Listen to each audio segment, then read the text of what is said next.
Hey guys, this is Dr. Joe Borio with this week's Thought Flash.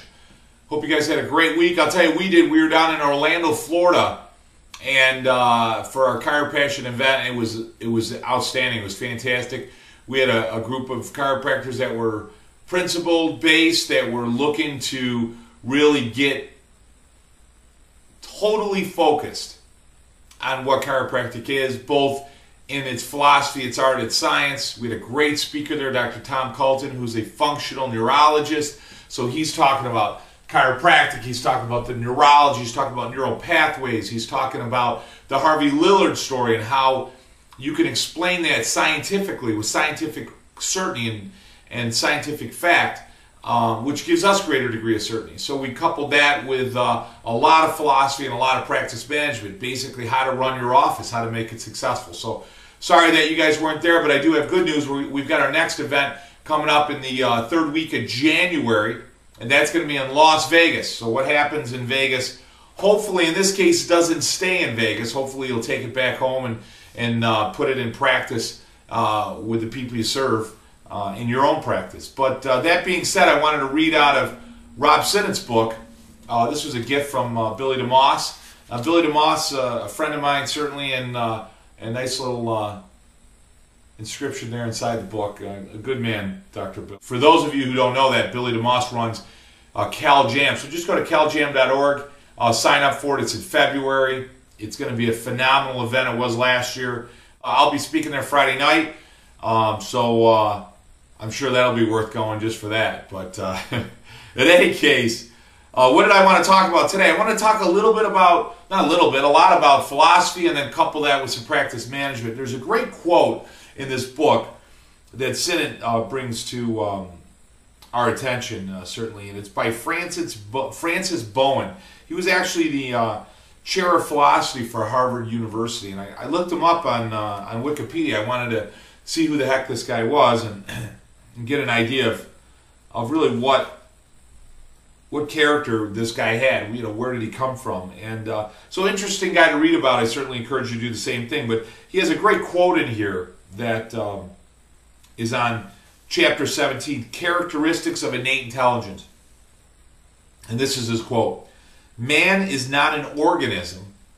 He is an intelligence served by organs." I mean, I get goosebumps when I say that. I have read that 1,000 times, and every time I say it to myself, every time I read the words, I love that.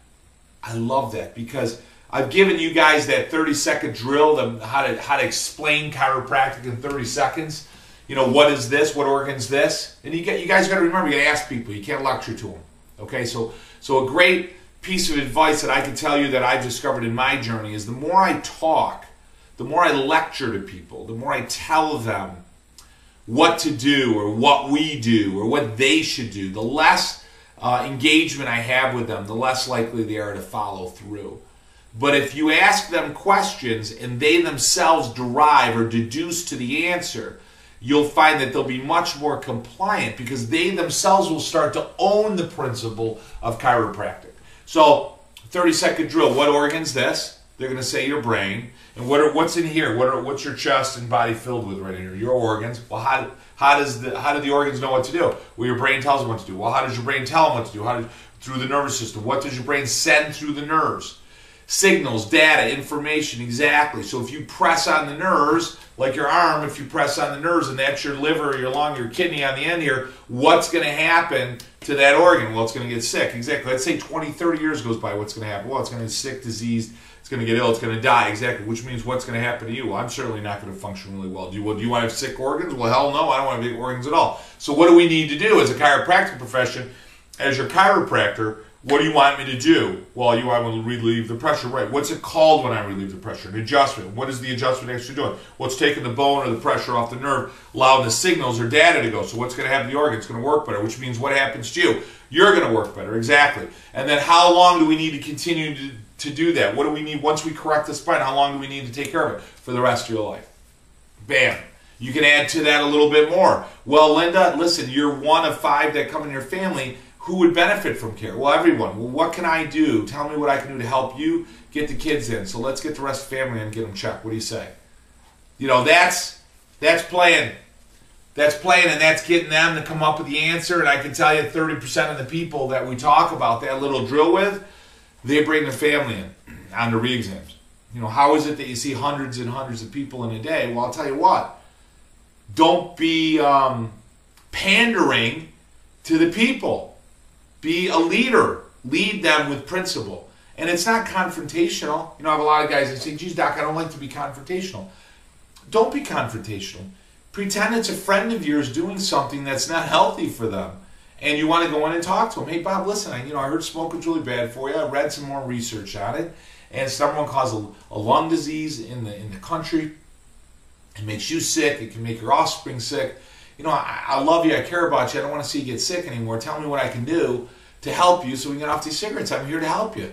You know, so as a chiropractor, listen, subluxation, I read more and more science on how sick they are. They can make you, and how much more disease and illness they can cause in your body. And as a result, man, you know, I love you. I care about you. I don't want to see you and your family have these subluxations, this loss of nerve supply to the body.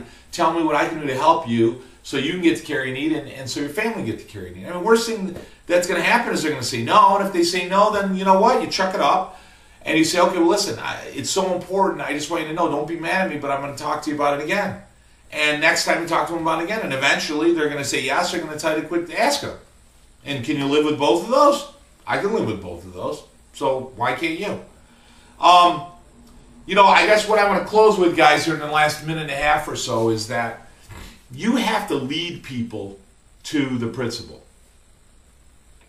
I think right now, more and more of the practices across this country, and more docs that I talk to are struggling because they got hung up in the juice of insurance.